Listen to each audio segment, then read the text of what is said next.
I live alone in an old two-story house in the Laurelhurst neighborhood. It's not very big, but it's cozy and perfect for me. What happened on the night of October 15th completely changed my view of the inexplicable. It was just another ordinary Sunday, the kind we spend vegetating on the couch after ordering a pizza from Domino's. I remember to this day that there was a Breaking Bad marathon on TV, and I was totally focused on trying to marathon the series before going to sleep. It was around 10:30 p.m. that I noticed something strange for the first time. I was sprawled out on my beat-up brown couch, the kind of couch every bachelor has, full of old pillows and coffee stains, completely immersed in one of the show's most tense episodes, when I noticed a soft movement out of the corner of my eye. At first, I thought it was just the wind. Old houses have these things, they creak and make noises all the time. But then the movement became clearer. The dining room door, the heavy one, made of solid oak that must be 80 years old, began to move slightly. It wasn't a sudden movement, but rather a gentle, rhythmic sway, as if someone on the other side was gently pushing with their fingertips. The strange thing is that there were no windows open that could create a draft, and the heater was off. My heart started to beat faster at the same time. You know that feeling that something is wrong, but you don't want to admit it to yourself? So that's exactly what I was feeling. I spent a good 30 seconds frozen on the couch, staring at the door moving in that sinister way, trying to convince myself that it was just my imagination playing tricks. The movement continued at the same rhythm, as if it were some kind of invisible pendulum. The noise of the old hinges, which I normally didn't even notice, now seemed deafening in the silence of the house. It was a low, constant creak that made the hairs on my arms stand up. The TV was still playing in the background, but at that moment it was as if the sound of it had completely disappeared, and all I could hear was that annoying squeaking sound. After what seemed like an eternity, but was probably just a few minutes, I finally worked up the courage to get up. I turned off the TV and grabbed my cell phone to use the flashlight. It was almost 11 p.m., and the only light on was the living room lamp. As I approached the door, I began to feel a chill down my spine that I had never experienced before. The air around me seemed to have grown a few degrees colder, and I could see my own breath forming little clouds of condensation. This didn't make any sense, because the thermostat read 72 degrees Fahrenheit as usual. When he was about 3 steps from the door, the movement stopped completely, as abruptly as it had begun. The silence that followed was deafening, the kind that makes your ears ring. My hands were shaking when I finally reached the doorknob. I took 3 deep breaths, trying to calm down. After all, I was a rational guy, right? There must be a perfectly normal explanation for all of this. With a quick movement, I opened the door at once, illuminating the dining room with my cell phone flashlight. The beam of light swept over the familiar surroundings. The dark wooden table I inherited from my grandmother, the 6 chairs arranged perfectly around it, the antique sideboard leaning against the wall with the family photos. Everything was exactly as I had left it afterwards. Of dinner, there was absolutely nothing out of place. But then, why were my instincts screaming that something was wrong? Why did every fiber of my body tell me to run away? The most disturbing thing was a strange smell that began to invade the room. Something that vaguely resembled wet earth mixed with a metallic touch. I walked into the dining room, forcing my wobbly legs to move. The flashlight light cast unsettling shadows in the corners of the room, and I could swear they moved unnaturally when I wasn't looking directly. It was then that I noticed something that made my blood run cold. All 6 chairs, which I was absolutely sure I had left perfectly aligned with the table, were now slightly facing the door, as if an invisible audience was watching me. And that wasn't all. The temperature had dropped even further, to the point where I could see my breath form increasingly dense clouds in the air. The wall clock, a gift from my mother, showed 11:15 p.m., but the pendulum was completely stopped, even though I had wound it the night before to a T that moment. My cell phone started acting strangely. The screen kept blinking and the flashlight flickered, even with 85% battery. I tried turning on the dining room lights, but the switch wouldn't respond. I started to feel a tingling on the back of my neck, that horrible feeling of being watched. The smell of wet earth was getting stronger, and now I could identify that metallic odor better. It was like old rust, the kind of smell you smell in abandoned basements. My rational mind tried to find logical explanations, but it was increasingly difficult to ignore that something very wrong was happening. That's when I heard it. A soft sound of shuffling footsteps coming from upstairs, right above the dining room, where my room was. The problem was that I lived alone, and I was absolutely certain that the house was empty when I got home from work. The noise of footsteps continued, in a constant and disturbing rhythm. They weren't normal footsteps. It was as if something heavy was being dragged slowly across the wooden floor, followed by a pause and then another drag. Scratch, pause, scratch, pause. My heart was racing, and I could feel the cold sweat running down my back, even with the intense cold in the room. I stood frozen there, in the middle of the dining room, surrounded by those chairs that seemed to stare at me, while the sounds got closer and closer to the stairs. The scariest part is that, along with the noises, I started to hear what sounded like a whisper, so low that I couldn't make out the words, but loud enough that I was sure it was a voice or several voices I couldn't make out. Be sure. My first instinct was to run to the front door, but when I took the first step towards the living room, the dining room door slammed shut behind me, with a force that made the walls shake. The noise was so loud that I let out an involuntary scream and dropped my cell phone, which slid under the table. The darkness was now almost complete, except for the faint bluish light coming from the screen of my fallen cell phone. The whispers increased in volume, and now I could make out that there were several different voices speaking at the same time. Some high-pitched, some low-pitched, some that sounded like children and others that of elderly people. It was like being in the middle of an invisible crowd that spoke in a language I couldn't understand. The sound of footsteps on the stairs had stopped, but it was replaced by something even worse. The unmistakable creak of the wooden steps, one by one, as if something was going up. No, going down the stairs. My legs were shaking so much that I could barely stand. I bent down to try to reach my cell phone under the table, and that's when I noticed. The shadows under the furniture were different. They looked denser, darker than normal, and, my God, they were moving against the cell phone light, like they were liquid. It was as if the darkness beneath the table and sideboard had taken on a life of its own. And then, when I reached for my cell phone, I felt something cold touch my fingers. It wasn't a solid touch. It was more like my hand had passed through a freezing draft, but it had a texture, almost like wet cobwebs. I reflexively pulled my hand back and fell to the floor, just as I heard the last step of the stairs creak.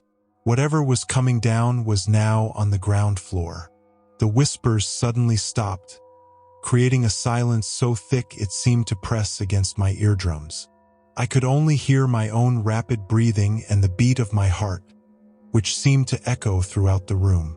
It was then that a new sound began, a slow, heavy shuffling coming from the hallway that connected the staircase to the dining room.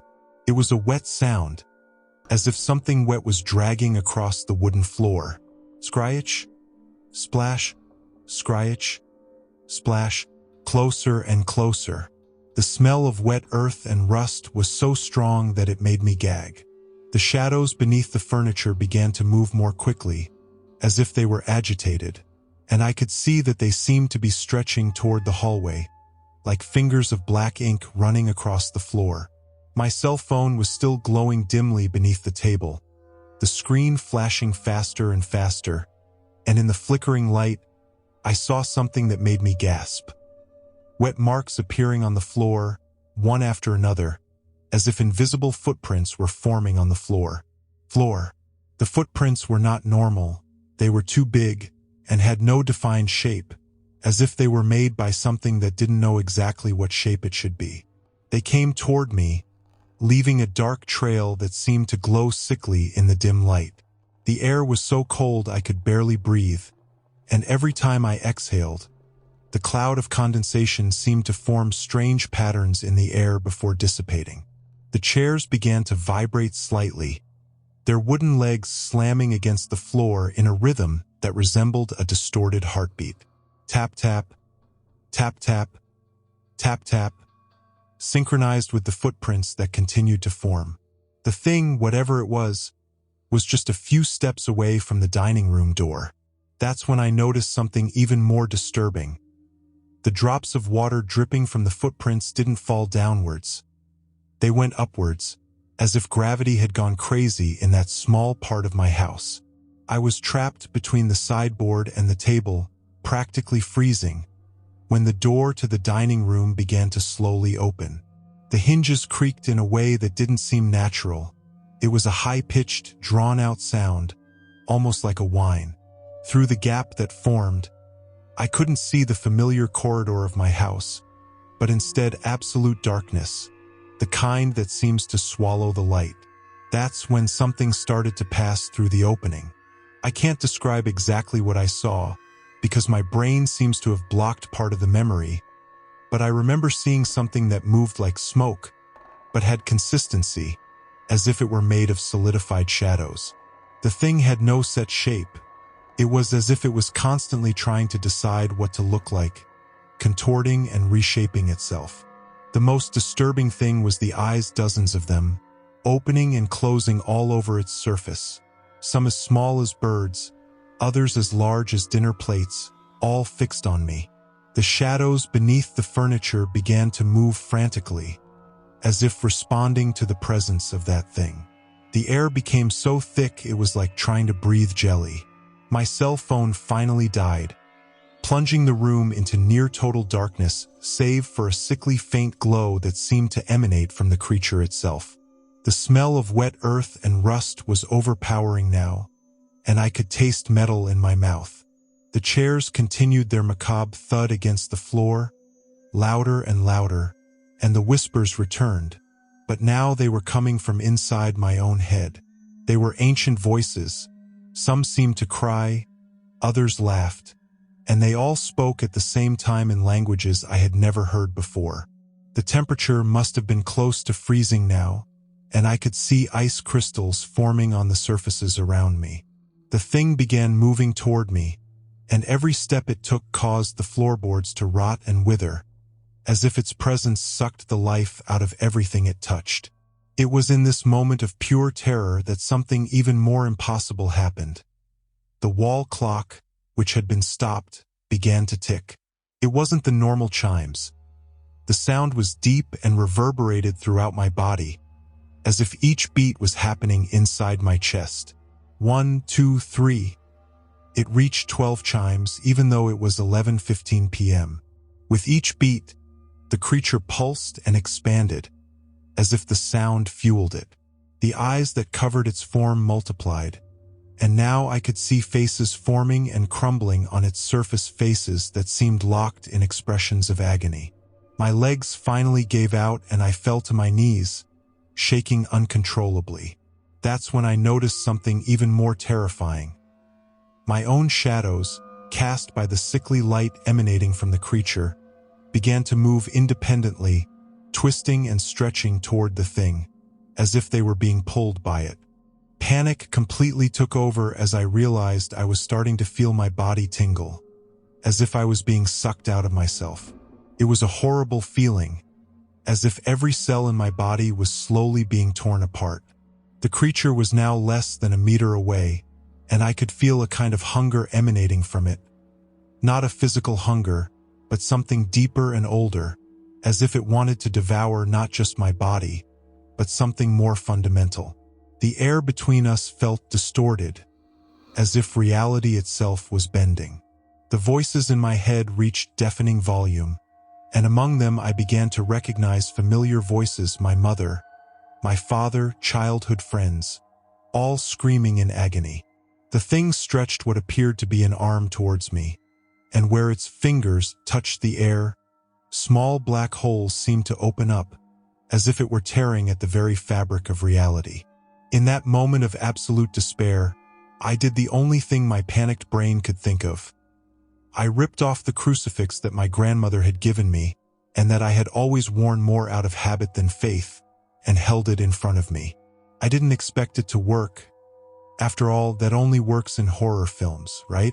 But the moment the metal touched the freezing air between me and that thing, something extraordinary happened. A sharp sound, like glass breaking in slow motion, filled the room, and the creature recoiled violently. The light emanating from it wavered, and the eyes on its surface blinked in unison, as if they had been injured.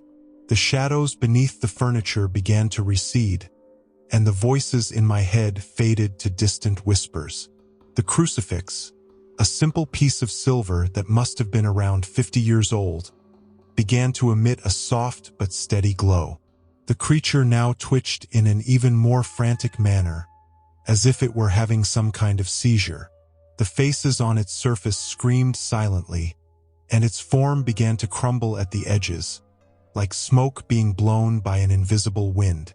The smell of wet earth was gradually replaced by a strong scent of ozone, like the air after a thunderstorm. The wet footprints on the ground began to evaporate, rising in strange spirals until they disappeared completely. The intense cold began to subside, and I could feel the heat slowly returning to the room. The thing retreated to the door, its multiple eyes now avoiding looking directly at the crucifix. When it reached the entrance, it seemed to implode in on itself, as if it were being sucked down an invisible drain, taking with it the unnatural darkness of the hallway. The door closed with a soft, almost delicate click, in complete contrast to all the violence of the previous events. The moment the creature disappeared, all the lights in the house came back on at once, temporarily blinding me. My cell phone, which was lying dead under the table, turned on by itself, showing 11:16 p.m. Only a minute had passed since I last looked at the clock, despite it feeling like I had lived an eternity of terror. The chairs were all in their normal places, perfectly aligned with the table, as if they had never moved. The wooden floor was completely dry and normal, with no sign of the supernatural footprints or deterioration he had witnessed. The clock on the wall ticked normally, its pendulum swinging as if it had never stopped. The only evidence that anything had happened was the crucifix in my hand. It was hot to the touch, and when I looked closer, I noticed that the silver surface was slightly melted in places, forming strange patterns that vaguely resembled eyes. I spent the rest of that night sitting in my car, parked across the street, watching the house. Nothing else happened. When the sun came up, I found the courage to go back and get some clothes and essentials. I sold the house 2 weeks later for well below market price. I just wanted to get rid of it as quickly as possible. Today, I live in a small apartment in downtown Portland, and I've never had similar experiences. My grandmother's crucifix is kept in a safe at the bank, not out of fear, but because I now know it is more than just a family jewel. Every now and then, I still wake up in the middle of the night thinking I heard those whispers, or smell that smell of wet earth and rust.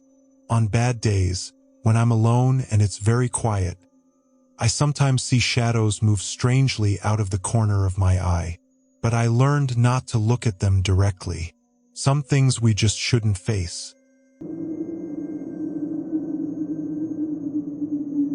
Story 2. I've never been the type to wake up in the middle of the night or have strange sleepwalking habits. My apartment in Seattle is small, just a bedroom, living room, and kitchen combined. So it's not like there are many places for something to go missing. That night, I went to sleep peacefully.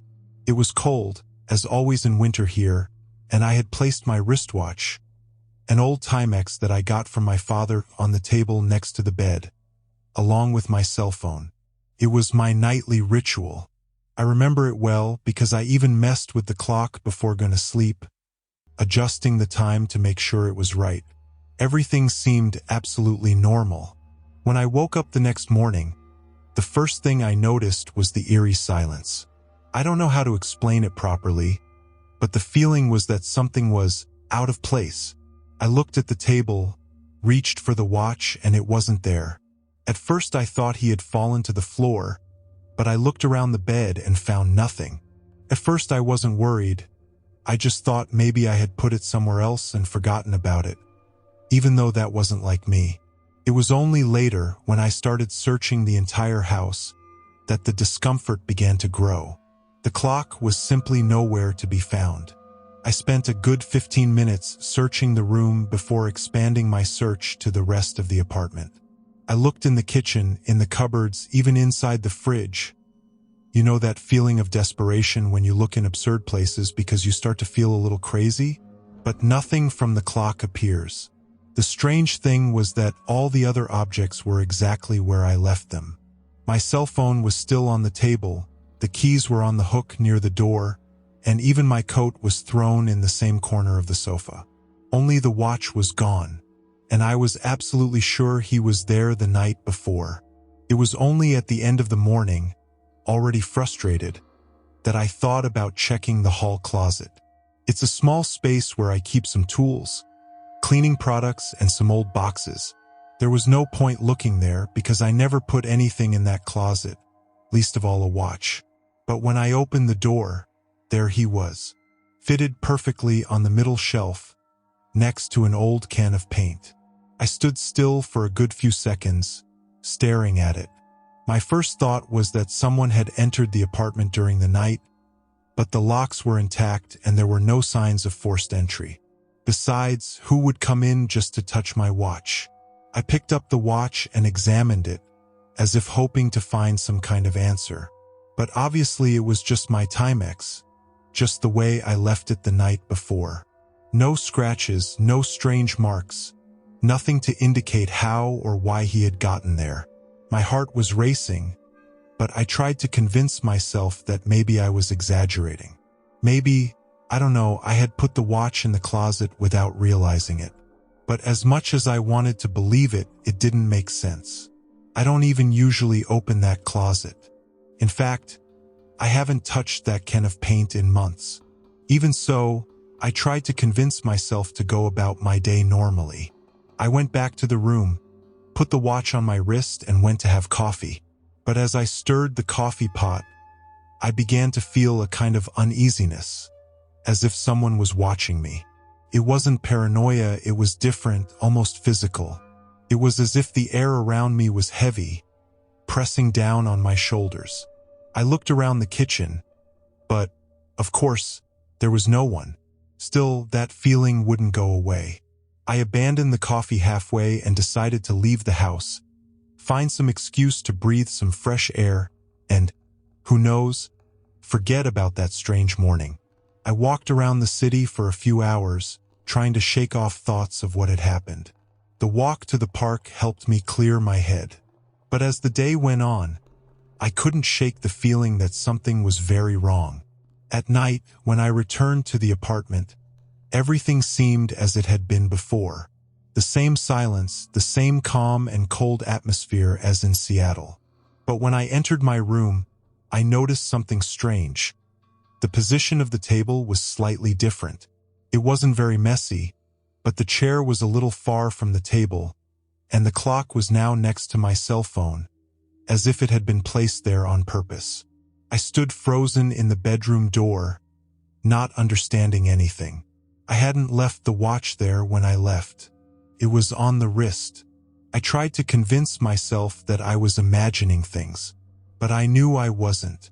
The way it all happened, the disappearance, the return of the clock, and the strange feeling in the air left me with increasing distress.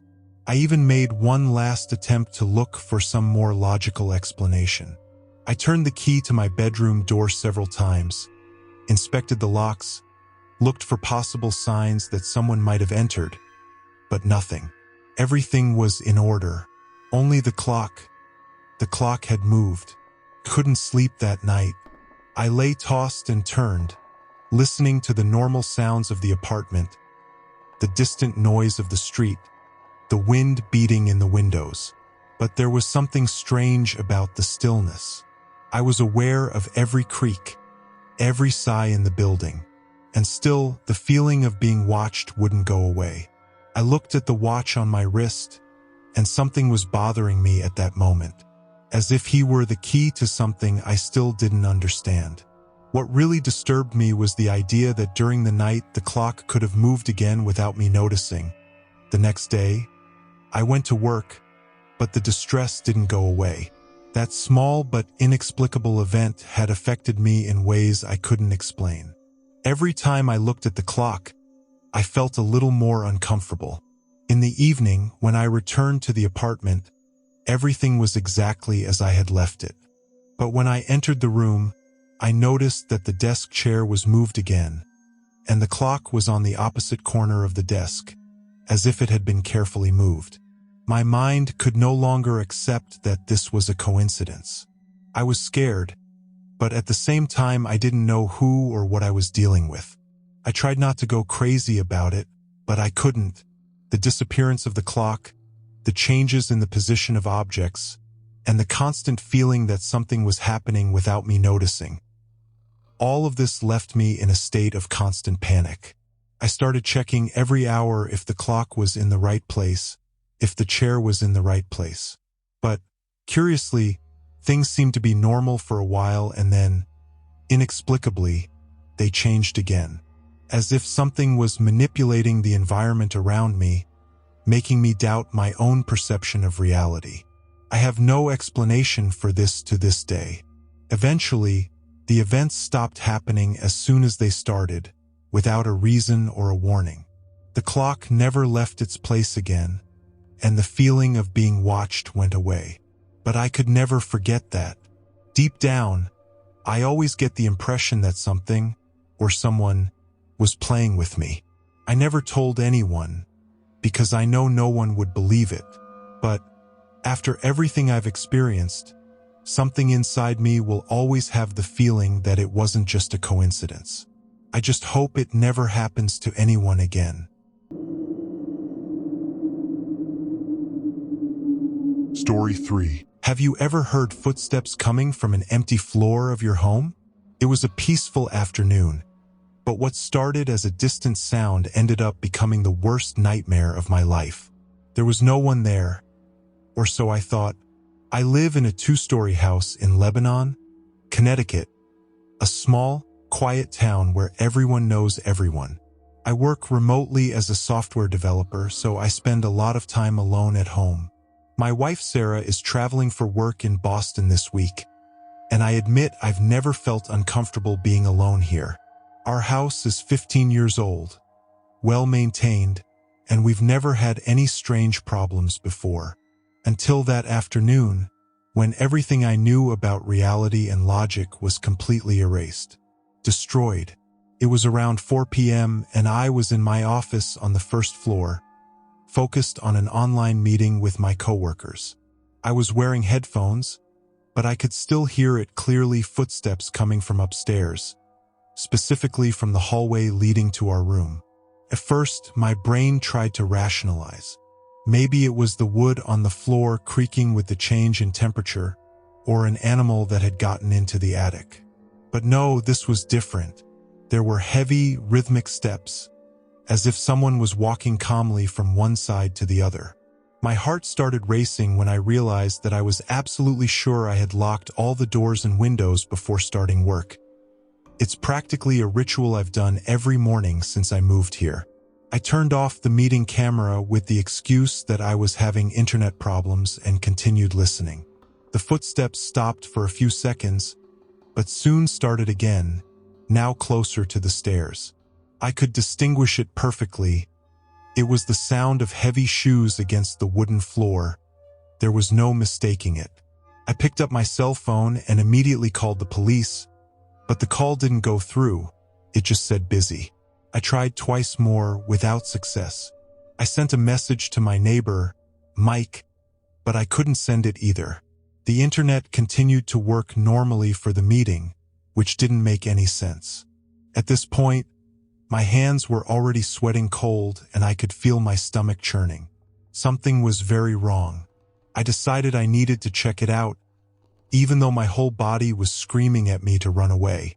I grabbed a baseball bat that I keep near the back door. I'd never needed to use it before, but at that moment I was thankful I had it and started slowly walking up the stairs. Every step I climbed made my heart beat faster. The footsteps had stopped completely when I started climbing, which only increased my anxiety. The silence was deafening. Late afternoon light streamed in through the hallway windows, creating strange shadows on the walls. I checked each room meticulously, the guest room, our bedroom, the bathroom, even Sarah's small office. There was absolutely no one there, and all the windows were still locked from the inside, exactly as I had left them. That's when everything got worse. As soon as I finished checking the last room, I clearly heard the footsteps begin again. But now they were coming from behind me, from the hallway I had just checked. My blood ran cold. I spun around quickly, gripping the bat so hard my fingers hurt, but there was no one there. And the footsteps continued, as if someone was walking towards me, but I couldn't see anything. I could even feel a slight vibration in the wooden floor with each step. I started walking backwards towards the stairs, without taking my eyes off the empty hallway, while those invisible footsteps got closer and closer. When I got close to the stairs, things got even more intense. The temperature in the hallway dropped drastically. I could see my own breath forming little clouds in the air. The footsteps stopped for a moment, and then I heard something that made me almost faint with fear. The unmistakable sound of someone breathing heavily, less than a meter away from my face. It wasn't normal breathing, it was a guttural sound, as if it were coming from something that wasn't quite human. The smell of mold and decay suddenly invaded my nostrils. At that moment, I completely lost control. I dropped the bat, which made a deafening noise when it hit the floor, and ran down the stairs like I had never run in my life. When I got to the first floor, I ran straight to the front door, but my hands were shaking so much that I couldn't fit the key in the lock.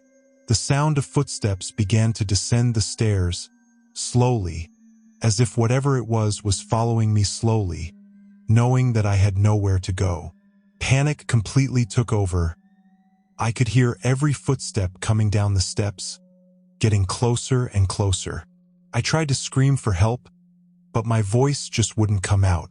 Heavy breathing was also approaching, along with that horrible smell that now seemed even stronger. I finally managed to unlock the door and ran out into the street, without even looking back. I ran to Mike's house, across the street, and knocked desperately on his door. Mike found me completely in shock, sweating cold despite the freezing day. He called the police, who arrived in less than 10 minutes. The police searched the entire house and, of course, found nothing out of place. The windows were still locked, there were no signs of forced entry, and even the baseball bat was right where I had dropped it, at the top of the stairs.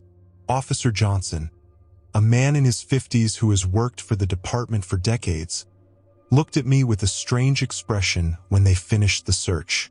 He asked how long I had lived in that house and if I had ever heard about its history. When I said no, he just shook his head and said maybe it was better if I didn't know. I spent the next few hours at Mike's house, trying to calm down while Sarah rushed back from Boston.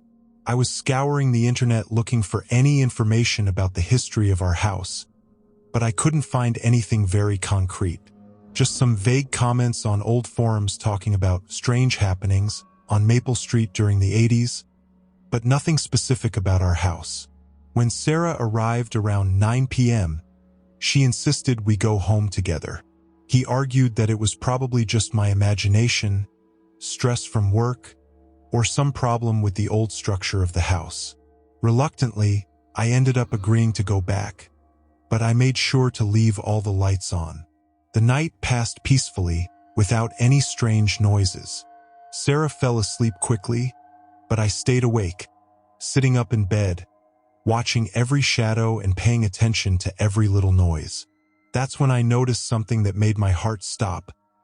In the hallway, right in front of our door, there were dark marks on the carpet, marks that looked like wet footprints, which definitely weren't there when the police left. And the most frightening thing, as I stared at them, a new mark began to form, as if someone invisible was taking a step towards me. Immediately, that smell of decay filled the air again. I frantically shook Sarah until she woke up, pointing desperately at the marks on the carpet. But when she turned on the lamp, there was absolutely nothing there. The carpet was completely clean and dry. The smell had also disappeared, as if it had never existed. Sarah hugged me tight, worried, saying that I needed to rest, that it had been a very stressful day. She even suggested that I seek professional help, and I confess that for a moment I began to doubt my own sanity. But I know what I saw and felt. Those footprints were real, that presence was real, that smell was too real to be just a figment of my imagination. It's been 5 days since then, and nothing else has happened. No strange noises, no footprints, no smells. Everything returned to normal as if nothing had happened. But every time I climb those stairs, I feel an icy shiver run down my spine. Every time I walk down the hall, my heart skips a beat. I can't be alone at home anymore, and working from the office has become impossible. I set up a makeshift table in the dining room, where I can see all the entrances and the staircase. Officer Johnson never told me the story of the house, and honestly, I'm not sure I want to know. But if there's one thing I learned that day, it's that some things just can't be explained. And now, every time I hear a strange noise coming from upstairs, no matter how many times Sarah says it's just the house settling down, I know somewhere deep in my soul that we're not really alone here.